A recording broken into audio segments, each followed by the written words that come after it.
vez, Pai, que o Teu Espírito esteja conosco e esteja abrindo as nossas mentes e os nossos corações. Em nome de Jesus. Amém.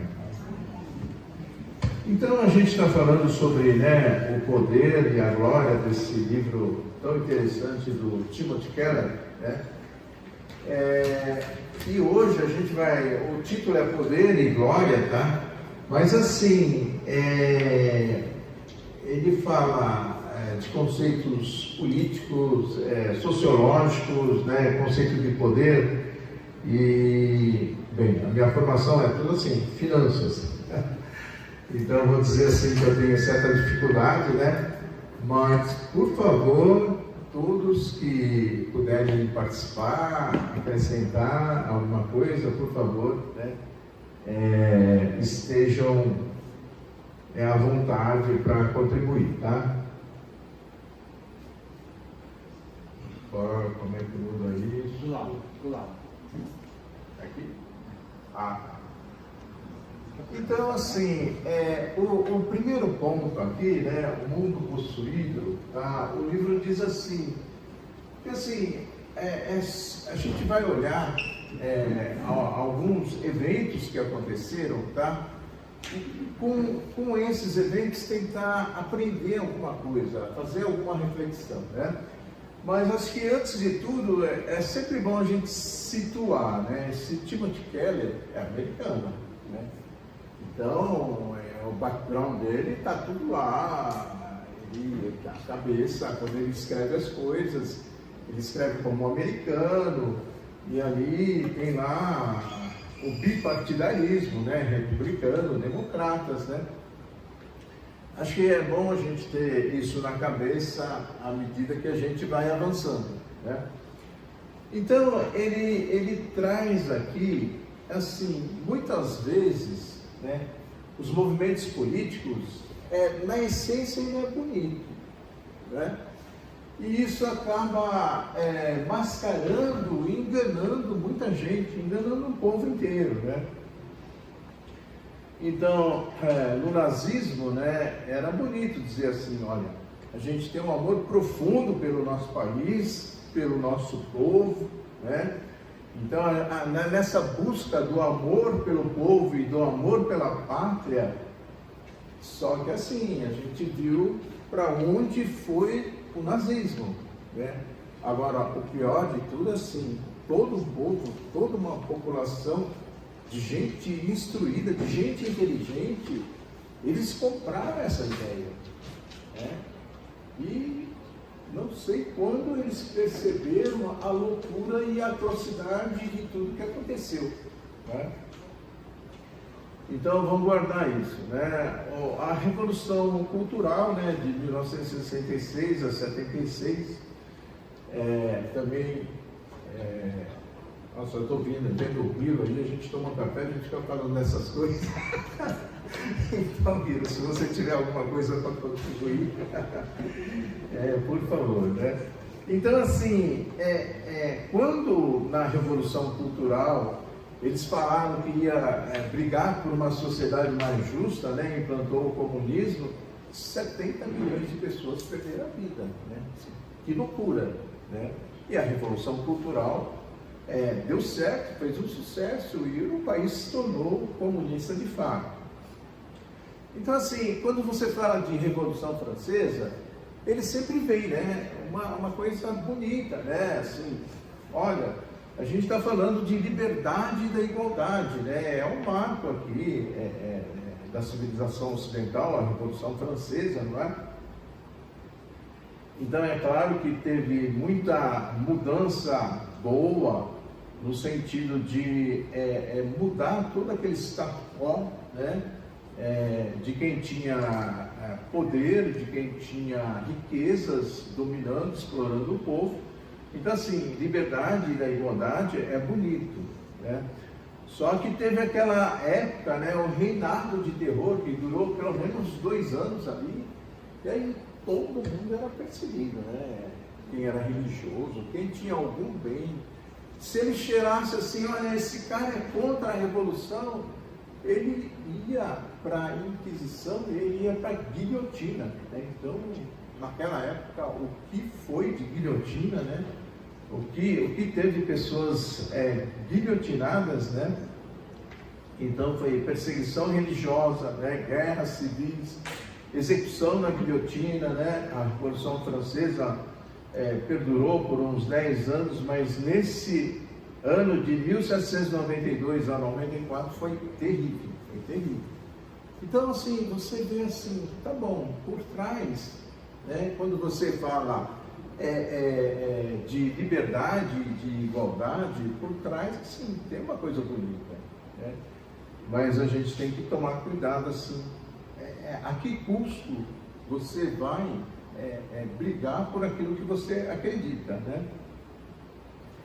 Então, muitas vezes, né, o amor pelo país, o amor por alguma coisa que você acredita, ainda que na essência seja bom, quando você vê o resultado e ele se torna idolatria, né? Então, no caso do nazismo, não virou racismo puro, né? Assim, racismo é perigosíssimo, né?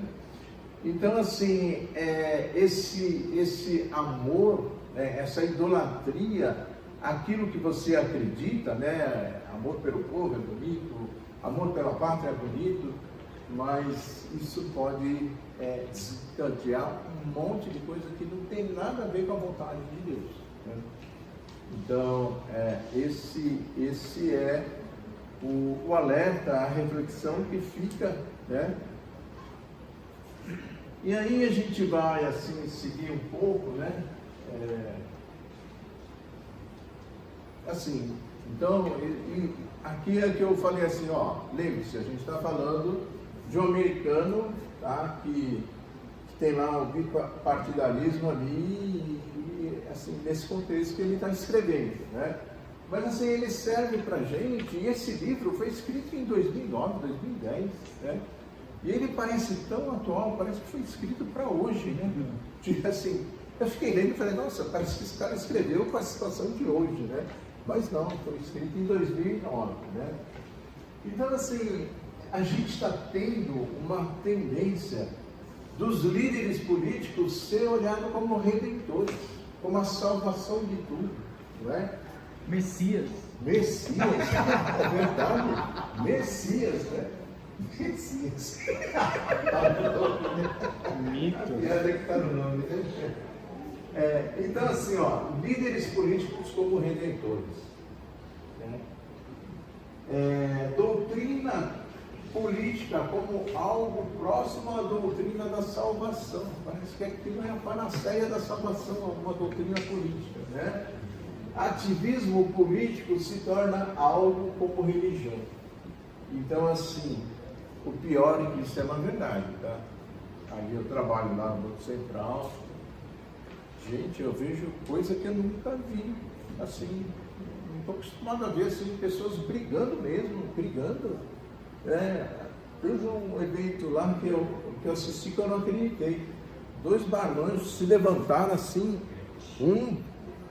né, assim, bufando o peito. Aí os colegas foram lá e apartaram, né, um era da esquerda, o outro era da ultradireita. Eu falei, nossa, que coisa, eu não tinha visto acontecer um radicalismo tão grande, né? Então é para a gente refletir, tá? Como cristão. Olha, líderes políticos como redentores. A política parece que é a panaceia, a salvação de tudo, né? E qual é o limite do ativismo político, né? Então, há alguns indicativos de quando um líder político está funcionando como um ídolo, né? Excessiva dependência do líder político. Se o ídolo for ameaçado, a reação dos seguidores é de pânico, é de loucura, né? E tudo isso acho que a gente está vendo acontecer, não é? É o fim, não há esperança, porque o líder está sendo ameaçado, né? Reação às tendências políticas de uma maneira extremamente, assim, radical, né? Que a gente não estava acostumado a ver, né? Assim, o cara que está de um lado, ele vê no oponente, ele fala assim que tudo aquilo que vem do oponente vem do mal, né? E ele não consegue ver nada de bom, né? Então assim, um cara da direita vê coisa da esquerda e vice-versa. Então assim, o cara da direita fala 100% do que o cara da esquerda fala é lixo, é errado, né? E o cara da esquerda é a mesma coisa, ele vê todas as propostas da direita e fala 100% é errado, né? Então, isso também é radicalismo, né? Então, assim, a mãe, né, desse Timothy Keller, então, estou falando novamente, o livro foi escrito em 2009, eu falei assim, nossa, como é atual, né? Antigamente, quem quer que fosse eleito, mesmo sendo aquele em quem não votamos, ainda era o nosso presidente. Então, ela está falando dos Estados Unidos, é claro, né? Esse parece não ser mais o caso, né? E aí, mais tarde, né, escrito em 2009, recentemente, você viu como tudo isso piorou de fato, né? Então, o ativismo político se tornou uma espécie de religião. Então, o que a gente assim coloca para reflexão nossa, assim, nós como cristãos, a gente tem que ter equilíbrio, né? Nós como cristãos, né, a gente tem que prestar atenção em tudo isso que está acontecendo, porque de repente o ativismo político pode se tornar alguma coisa assim, quase uma religião para você, né? Você brigar, então assim, não faz sentido. É assim, né? Mesmo no Brasil a gente está vendo isso, né? Às vezes pessoas da mesma família brigam e se separam e não se conversam mais por causa da religião, né? Então eu coloco novamente assim, né? Nós como cristãos, né? Eu acho que a gente deve refletir, pensar, orar, né? Sobre esses aspectos todos aí, tá? Então, assim, tomem cuidado, né? O autor coloca aqui, também achei muito interessante. Tomem cuidado com esse negócio de patriotismo, que pode ser bonito, né? Mas tomem cuidado com esse complexo de superioridade que pode estar por trás disso, que isso não vem de Deus, né? Então a América sempre pregou assim, nós somos a terra dos livres, não é? A terra dos livres. E assim nasceu a América, né? Assim, todos aqueles imigrantes lá da Europa, que eram marginalizados, perseguidos, foram lá para os Estados Unidos, fundaram um novo país, aqui é a terra da liberdade, né, da igualdade. Só que assim, né, quando você, mais tarde, você vê o racismo extremado do povo americano, você fala, bem, cadê, né? Cadê esse sentimento de terra dos livres, né, da igualdade, né? Assim, então, o racismo hipócrita, né, contra os descendentes afros, é assim mesmo que o autor escreve, né? Fala assim, você precisa tomar cuidado. E de repente, você está lá no meio, você é um americano lá, você vai aceitar aquilo como natural. Mas como cristão, a gente sempre tem que refletir, né? E acho assim, né, que se você voltar um pouco mais atrás, né, também é impressionante, né? Você vê assim, por exemplo, o país europeu, a maioria se transformou num país cristão, né? Então a Inglaterra era cristã, e assim, todo mundo aceitava a escravidão como se fosse a coisa mais natural, não é? Era mais natural, os americanos também, e era cristão, né? Era natural. E quando os cristãos que tinham o coração de Deus começaram a levantar a voz contra a escravidão, eles foram rechaçados, eles foram perseguidos, né? Então, assim, para a gente também tomar cuidado, sempre, né, não é porque a maioria vai atrás daquilo, a gente sempre tem que ter uma comunhão com Deus e poder questionar o que é certo e o que é errado, né? Bem, a Alemanha nazista, eu já falei, né? Patriotismo é bonito, né? Leva a idolatria do poder, a superioridade da raça ariana, e isso foi lá, racismo, opressão e imperialismo. E mais uma vez, né? Assim, quando você vê o povo alemão, nossa, é um povo inteligentíssimo, né? Muito inteligente, assim, em termos de civilização, eles estavam bem à frente, né?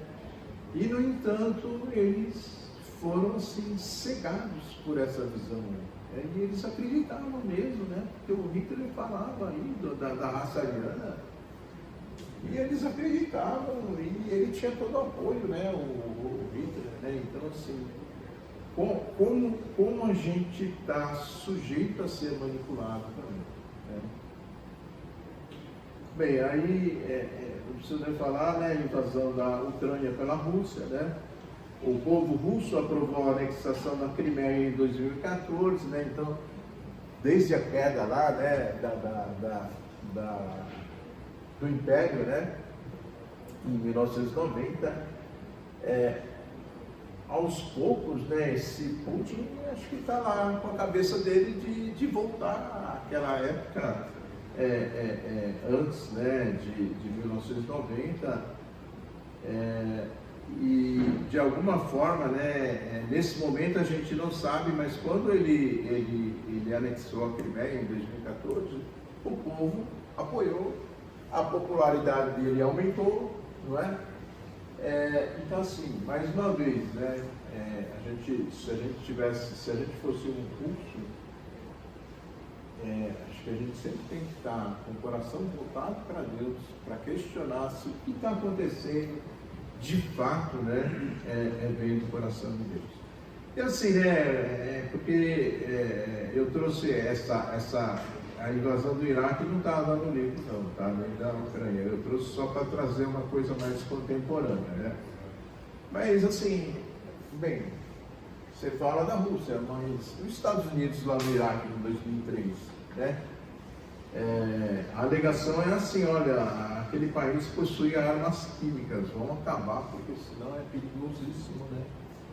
E eu lembro que naquela época eu acompanhei bem, né, tudo que estava acontecendo, né? O Tony Blair era o primeiro-ministro, eu estava lá na Inglaterra, né? E assim, no fim não tinha arma química nenhuma, não encontraram absolutamente nada em termos de arma química, tá? 650 mil civis iraquianos morreram na invasão, né? Então, assim, só para a gente não falar assim, não, só a Rússia que faz coisa errada. Não, é o ser humano que faz a coisa errada, né? E assim vai, né? Então, assim, a gente sempre tem isso em mente como cristão, né? A idolatria do poder, esses egos patrióticos. Quando você está num país, a invasão do Iraque, no começo, o povo americano inteiro aplaudiu, tá? Pois à medida que a coisa ficava feia, os soldados americanos iam falecer, morrendo ali na guerra, aí eles começaram a se levantar contra, mas no começo todo mundo apoiava, né, a invasão do Iraque, e assim, é bastante assim, controverso e questionável, né? Então, assim, olha, eu estava lendo esse livro e falei, cara, esse livro aqui não é fácil, não, né? Ler tudo isso, trazer aqui para discussão, não é fácil, né? Mas, assim, eu gosto dessa abordagem contemporânea, né? Porque, assim, eu acho que a gente tem que pegar a palavra de Deus, ver o que está acontecendo à nossa volta e saber questionar, saber refletir em cima daquilo, né? Então, nesse sentido, assim, achei, nossa, que legal, né? A gente poder, juntos aqui, como cristão, refletir, né, em tudo que está acontecendo, tá?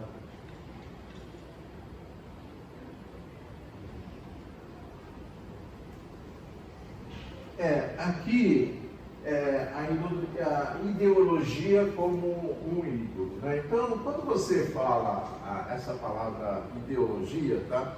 Assim, se a gente falar de uma maneira neutra, de uma maneira boa, né? A gente pode dizer assim, é o veículo pelo qual atores sociais conscientes entendem o seu mundo, o mundo. Aí você fala, nossa, que bonito, né? Ideologia é isso mesmo, algo bonito, né? Mas se você ter uma ideia um pouco mais crítica, você pode dizer assim, ideias que ajudam a legitimar um poder político dominante. Então, assim, dependendo do poder político dominante, ele cria uma ideologia para justificar o que está acontecendo, né?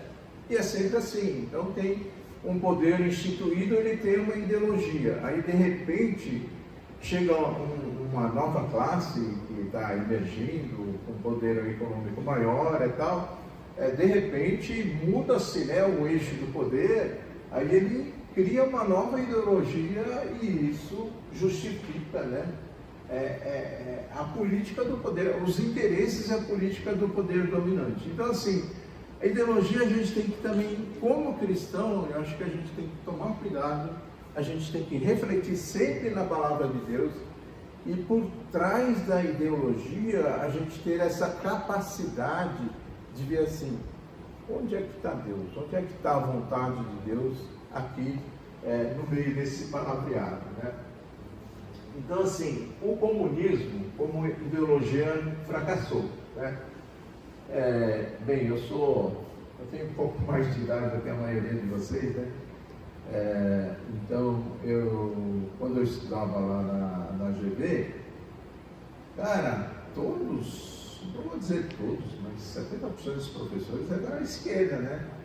E eles endeusavam a esquerda e tal, tinha um monte de livro marxista e tal, né? E a gente bebia daquela fonte lá e você tinha que ter Deus no coração para saber até onde aquilo que você aprendia na faculdade tinha coerência ou não, né? Então, vocês não viveram nessa época, mas eu lembro, tinha uma polícia especial que chamava DOPS, né? Aí tinha elementos do DOPS dentro da classe, disfarçado de aluno, para ver o que o professor falava, né? E teve invasão lá da biblioteca, da livraria da GB, levaram metade dos livros lá, porque era da esquerda, né? Então teve toda essa comoção, né, que a gente viveu.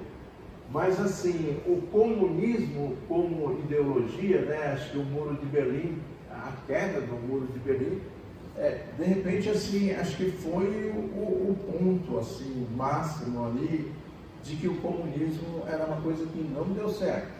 Por quê? Todo aquele povo que estava na influência, né, do comunismo, eles estavam quebrados, arrasados, não é? Por isso que a Alemanha conseguiu a unificação, porque o lado oriental, eles estavam passando fome, não tinha liberdade, ele via o lado ocidental e falava, nossa, ali tem vida, ali tem comida, ali tem liberdade, né?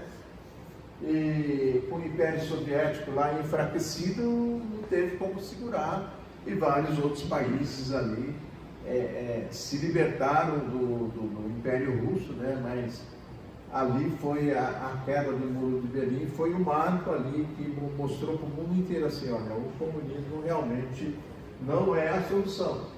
Mas é o que eu estou te falando, né? Na faculdade, a gente ainda via lá um monte de professores defendendo, achando que tudo aquilo era bonito e tal, né? E a realidade mostrou, falou assim, olha, não é bem assim, né?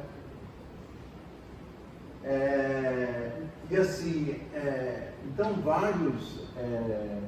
vários pensadores, filósofos, né, que defendiam o socialismo, eles escreveram o livro Deus que Fracassou. O Deus aí era o comunismo, né?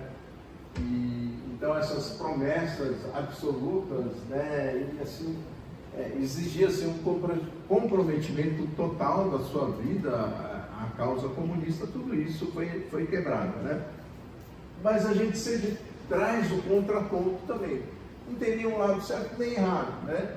Então, o capitalismo de livre mercado, né? Então, aqui parece a ideologia, né? A riqueza das nações, né? De Adam Smith, quem passou pela faculdade, né? Viu isso aí, né? Então, a mão invisível conduz de forma automática o comportamento humano em direção ao que é mais benéfico à sociedade. Então, não precisa de Deus, não precisa de moral, não precisa de código moral. A mão invisível de Adam Smith diz que traria o equilíbrio, né, aos interesses de toda a sociedade, né? E olha, isso aí, quando você vê finanças, né, isso aí era verdade, né? Então, quem lembra lá do Alan Greenspan, né, que era o presidente lá do Fed, ele era um deus, né? O que ele falava, todo mundo acreditava, seguia, né? E muitas das coisas que ele falava acontecia mesmo, né? E ele era aquele que defendia, né? O livre mercado, a mão invisível, né? Aí chegou a crise de 2008, vocês viram assim, cara, não existe livre mercado, não existe esse negócio que o comportamento humano vai em direção ao que é melhor para a sociedade. Isso não existe, né? O ser humano é egoísta na essência, então ele vai querer tirar vantagem e proveito daquela situação. E 2011 mostrou claramente assim, olha, muita gente sabia o que ia acontecer, né, da crise de 2008, muita gente sabia, né, principalmente os caras de finanças dos Estados Unidos sabia. Mas era assim, era um momento que dava para ganhar um dinheiro mais tarde. Se tudo ia quebrar, não interessa. Mas eu consigo fazer um dinheirão agora, nesse momento, né? E depois veio toda a bancarrota que afetou o mundo inteiro, não só os Estados Unidos, o mundo inteiro pagou por isso, né? Com a subprime. Então, assim, esse negócio de capitalismo de livre mercado também é uma falácia, né? Não é verdade, né? Então, assim, a conclusão, né, assim, para a gente refletir mesmo, né, a conclusão é assim, olha, não é a ideologia que vai resolver o problema da humanidade, né? Se você acha que tem coisa boa na visão socialista, tem coisa boa na visão capitalista, né, mas por trás está um homem egoísta. Então, quando você vê o socialismo, assim, não, para trazer uma igualdade na distribuição das riquezas, não é? Para não ter exploração. Mas assim, quem está no poder ali, os caras todos ficaram ricos, oligarcos, né? Assim, riquíssimos. E para não ter contestação, aquele autoritarismo, aquela perseguição, né? Então, assim, o comunismo mostrou que, tá bom, tem um monte de proletário, mas criou-se uma casta de privilegiados, né, com poder, riquíssimos mesmo, né? Na China, a mesma coisa. Então, assim, se Deus não tiver no coração do homem, não é uma ideologia, não é ideologia capitalista, não é ideologia socialista, né? Assim, você tem que estar com o coração voltado a Deus, né? Porque assim, na hora que você tiver o poder, se você não tiver Deus no coração, você vai esquecer de tudo que era bonito que você escreveu na ideologia e você vai puxar as coisas para você, né? Então essa tem sido a experiência, né? Então, assim, o capitalismo também, nossa, tem tantas mazelas, né? Tem tantas coisas assim injustas, né? Que a gente não consegue dizer assim, não, direita, esquerda, né? Pelo menos uma observação que eu faria, né? Assim, na América Latina, quando você fala de esquerda, de socialismo, não tem nada a ver com o que se fala de socialismo na Europa, né? Totalmente diferente, não tem nada a ver.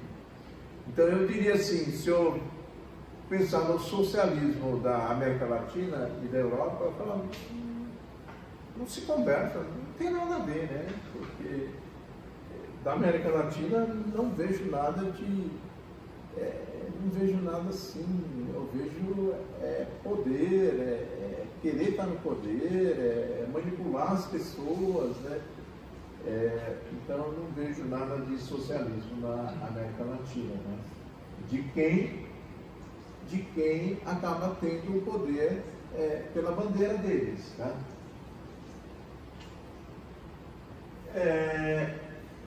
E assim, né, tem mais alguma parte aqui do Nabucodonosor, né? Mas eu diria assim, então, tudo isso que a gente está falando, ele é atual, né? E mexe com a gente, e acho que como cristão, acho que a gente deve fazer uma reflexão mesmo, né? Acho que conversar sobre isso como cristão, acho que é bom para a gente se posicionar, para a gente se esclarecer, né? Então, não sei agora, estou pensando assim, vocês têm alguma observação, né? Alguma contribuição a fazer, né? Como eu disse, eu não sou nem político, nem sociólogo, eu sei falar de finanças, né? Mas eu tentei trazer aqui o que o livro trouxe, eu achei bem legal essa reflexão, né? Agora jogo um pouco para vocês aí, né? O que vocês acharam dessa reflexão, desse tema? Não sei se fora isso está acontecendo, mas no Brasil a gente vê muito de ideologia dentro da igreja, né? Você vê igrejas que se dizem de esquerda, progressista, né? Ou não se dizem, mas o discurso é ideológico. Você vê muita coisa que já não cabe dentro da Bíblia, né? Você fala assim, cara, esse cara é um pastor ou ele é um filósofo, né? Ou ele é um político, né? Então, eu não sei se é uma realidade só do Brasil, se está fora, mas é uma coisa que a gente está vivendo muito hoje, né? Então, você tem, mesmo dentro da igreja, você tem essa questão ideológica, né? E aí a gente está vendo, mesmo dentro da comunidade evangélica protestante brasileira, você já vê algum partidarismo, né? Como disso. Então, não sei porquê, mas nos últimos anos isso tem sido muito claro, né? Dentro da igreja no Brasil, essa ideologia dentro da igreja, né? E aí eu acho que a questão que eu estou trazendo aqui, como é que a gente se mantém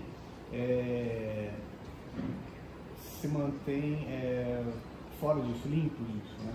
Que é uma coisa que é muito... Às vezes você está conversando com um cara que você até confia, que você acha legal, e você fala, peraí, desculpa, esse cara falou não tem nada a ver com Bíblia, né? Ele é um pastor, né? A gente vive isso. Como é que a gente se mantém isento disso como igreja, né? É uma coisa muito atual. Então, assim, pelo menos nós, né, dentro da igreja metodista, isso veio do bispo, assim, a gente fala assim, ó, nós somos neutros, né? A gente não vai ficar dizendo que a gente acha que o presidente tal é melhor, que a esquerda é melhor, nós somos neutros, né? E também a gente orienta para que aqui dentro não se discuta e não fique brigando por isso, né? Agora, essa reflexão que eu trouxe, eu acho que é boa no seguinte sentido, tá bom, se você é da esquerda ou da direita, volte lá na Bíblia e filtre o que Deus fala e o que, né, a ideologia coloca. E cuidado para não endeusar, né, o partidarismo político, cuidado para não endeusar candidatos, né? Acho que é bem eu achei essa reflexão boa e atual por causa disso, né? Assim, cuidado, nós como cristãos, acho que a gente sempre tem que conferir qual é a vontade de Deus, né? Porque assim, né? Isso aí assim, foi um desabafo da minha filha, né? Ela mora lá em Londres e tal. Ela falou assim, pai, eu sou cristão, não tenho dúvida nenhuma, eu sempre fui, né? Eu nunca tive vergonha de falar que sou cristão. Só que ultimamente, né, porque a Inglaterra é muito influenciada pelos Estados Unidos, então naquela época lá da briga do Trump, todo aquele celeuma lá, ela falou assim, ultimamente eu tenho dificuldade de falar que eu sou cristã, porque aí todo mundo olha assim, ela é trumpista. Todo aquele radicalismo do Trump, eles colocam na imagem do cristão, né? Então ela falou que ela tinha muita dificuldade de se posicionar, porque um monte de coisa que o Trump defende, ela, como cristã, diz que ela lê a Bíblia, acho que não tem nada a ver, porque o que o Trump defende é que Deus está colocando na Bíblia. Ela fala, não consigo. Então ela falou assim, olha, eu tenho muita dificuldade, pai, assim, eu não me escondo que sou cristã, mas quando a turma olha e acha que eu sou trumpista, eu fico muito triste, porque não tem nada a ver, né? Não tem nada a ver. O cristianismo que eu conheço não tem nada a ver, né? Então, eu acho que é delicado e difícil, né? Eu não tenho uma resposta, não sei se o pastor Jorge tem algum comentário. A gente vive isso hoje aqui também, né? A gente tem isso hoje aqui no maior grau também. Por conta do atual presidente trabalhar com uma população cristã também. A gente vive isso também. A gente vive, né? Se a gente fala que a gente é cristão, o pessoal, você é bolsonarista. Peraí, não é bem assim, né? É complicado. É complicado, né? Eu não sei qual que é o maior perigo, se é esse lado da moeda ou vira. Porque na hora que você pega isso, aí tem cristãos que se sentem incomodados e vira a moeda, né? Aí fala pra mim, a gente falou para se manter neutro, não é para você virar a moeda, né? E aí você tem igrejas que estão do outro lado e defendem ideologias que nem sempre se encaixam também dentro do que é ser cristão, né? Deixa eu ouvir o Rio falar. Eu acho que é uma questão muito relevante mesmo, que é extremamente atual. Acho que o grande problema é que essas ideologias, o socialismo ou o capitalismo, se forem executados e colocados por pessoas que têm Jesus no coração, acho que não faria diferença nenhuma, sabe? Legal. O capitalismo seria Legal. perfeito, o socialismo seria perfeito. Legal. Só que as pessoas que estão executando estão longe deles, né?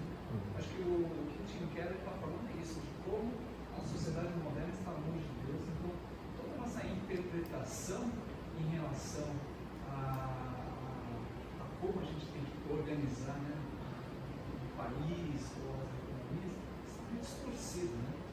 E eu acho que o discurso fica muito raso quando a gente começa a falar que o comunista é isso, que o bolsonarista é aquilo, que o Trump é aquilo, ou então que o Lula é isso. Acho que a gente torna raso. No fundo, todos eles são longe de Deus.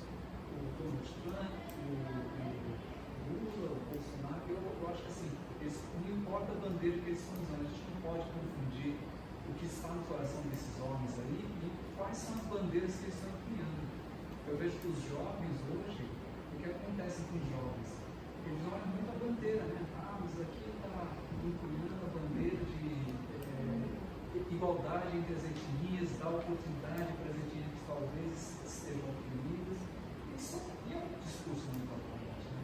Eu acho que no fundo, o que esse estudo está falando é que se a gente voltar para Deus, os nossos principais valores forem do cristianismo, aí não importa, qualquer método acho que fica bom, sabe? É um instrumento, né? Foi criado pelo homem. Eu não vejo problema nenhum nisso. O problema está nas pessoas, né? Está longe de Deus. Legal. Obrigado mesmo, né? Coisa que o Guido está falando, eu concordo 100% com o que o Guido está falando, e tem um ponto assim que quando a gente olha hoje o que a gente tem, que nem o Guido estava falando, né? Ele falou de nomes. Então hoje a gente é muito mais voltado a pessoas do que ideologia. Isso para mim eu acho um grande risco, porque a gente cai no populismo. E as igrejas também, eu acho que tem esse risco, quando a gente cai no populismo, de a gente conhecer a igreja pelo nome do pastor e não pela ideologia que a gente está pregando. Então, assim, a gente é metodista livre, Nikkei, e tem um motivo de a gente ser metodista livre, Nikkei. Não é à toa, né? Então, quando a gente vê, e essa ideologia, ela deixa de ser defendida, e a gente começa a defender interesses próprios, a gente cai nisso que está acontecendo no Brasil e no mundo, que é o quê? Defender pessoas. Né? E quando a gente começa a defender pessoas, que são pecadores. Pode até ser que sejam judeus, pode até levantar essa bandeira, mas ela não está dentro daquilo que ela vai pecar, ela vai errar. E a gente tem que olhar, e eu acho que a ideologia é uma coisa importante para a gente olhar e a gente entender, por exemplo, aqui, por que a gente é metodista livre? Por que a gente está falando do jeito de ser metodista livre? E por que a gente fala o jeito de ser metodista livre aqui? Tem um motivo, né? E aí a gente está aqui porque a gente acredita nisso.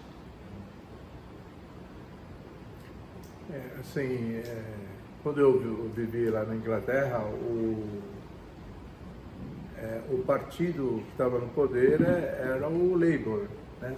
O Labour, então era a esquerda, e era o Tony Blair, né? Então assim, olha, eu vou dizer que tem muita coisa boa que eu me sentia bem como cristão, tá? De olhar mais para as pessoas necessitadas, de ter um olhar para aqueles que precisam de apoio, né? E é claro, às vezes eu via um exagero assim, aí aquele dilema lá, né? Você ajuda tanto o cara que o cara não quer mais trabalhar, acha tão bom que não quer mais trabalhar, né? Então, acho que tem um limite, né? Então, antigamente, eu pensava assim, que a alternância do poder era até boa, né? Uma hora o socialista pegava e ajudava lá, só que aí o cara exagerava, aí cria um monte de preguiçoso. Aí chegava o cara da direita e dava uma equilibrada, né? Só que é o que a mãe do Timothy Keller fala. Agora o negócio virou tão radical que se um cara da outra ala for eleita, o cara já não é mais meu presidente, aí eu não vou apoiar, né? Isso aí também não leva a nada para a sociedade, né? Então, acho que esse radicalismo extremado, acho que não está levando a nada, né? Assim, é o que eu penso. Então, a alternância do poder, regime democrático como cristão, acharam até bom, trazer um equilíbrio, né? Nem para lá nem para cá, né? É claro que como cristão eu não vou aprovar e nem vou aceitar as bandeiras, né, do socialismo, um monte de bandeira que é claramente antibíblica, não é isso que eu estou dizendo, né? Mas eu acho que tem muito do lado social que o socialismo abraça e defende, que para mim eu me sinto bem. Agora, se for assim, você é da esquerda ou da direita? Eu não sou nem da esquerda nem da direita. Eu vou atrás daquilo que eu acho que é mais certo, né? Então, acho que o Nilo está falando, ó, se de repente entrar um cara da esquerda que é muito bom, muito justo, muito honesto, eu posso votar, mas estou para ver, né? Então, eu vi aqui na América Latina, não me digo. Posso falar? Eu acho assim, né? O pastor Daniel falou, o bispo também traz essa ideia da neutralidade, né? Mas a minha opinião é o seguinte: eu acho que ninguém é neutro. Se você é neutro, você está morto, né? Eu acho que todo mundo tem uma posição. Agora, aqui na igreja, a gente vive num campo de neutralidade, ou seja, aqui a gente não fica levantando bandeira. Isso. E a gente não fica falando assim, eu vou falar aqui qual que é o meu candidato preferido, qual que é a minha posição social preferida, para que a minha igreja siga aquilo que o líder acredita, entendeu? Então assim, eu acho que a gente está falando de alguns níveis aqui, né? Eu acho que o nível mais alto, assim, que a gente está conversando hoje sobre a questão de ideologias, de política, mas aí o Márcio trouxe uma camada um pouco mais baixa. Nós, além de estar aqui nesse meio, nós temos o metodismo livre, nós temos o concílio Niquei, né? Mas assim, eu acho que tem uma raiz mais profunda do que isso. E eu acho que é isso que o Hiro estava tentando falar também, que se a nossa raiz não tiver fundamentada na palavra, na verdade absoluta, transformadora e redentora do nosso Senhor Jesus Cristo, todas essas outras aqui não vão valer para nada. Agora, cabe uma conversa dessa no ano de eleição, né? No começo do ano, eu juntei com 8 pastores e a gente falou assim, qual o problema desse ano? O problema desse ano é a eleição. Como que a gente vai fazer com as nossas igrejas para lidar com essa questão da eleição? Como que a gente ajuda os membros da nossa igreja a escolherem o que é certo? Porque assim, você vai ver um monte de candidato, vai sobrar só 2 e nenhum deles tem Jesus no coração. E qual que você vai eleger? Entendeu? Então existe um lado humano que você precisa pensar, existe o campo das possibilidades que você precisa pensar, mas eu penso assim, o que o Timothy Keller está querendo trazer dentro dessa aula do Deuses Falsos, e o que a gente pode extrair disso aqui, e não que eu não gostaria que você saísse dessa aula pensando assim, puxa, o socialismo está errado, puxa, o capitalismo está errado, não, porque eu tenho que ser um cristão denominacional, né? E aí eu queria assim, que você pensasse que muitas das nossas posições políticas podem virar Deus para nós. Por o que você está disposto a brigar? Você está disposto a brigar porque você acredita na esquerda ou você acredita na direita?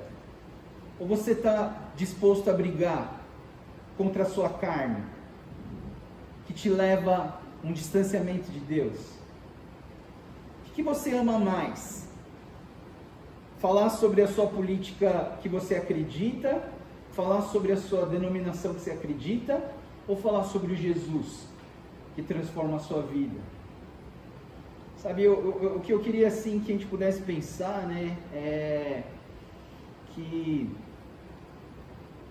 se a gente mexer na raiz, as outras coisas vão dar certo, né? O comunismo, a gente critica o comunismo, o socialismo saiu da Bíblia.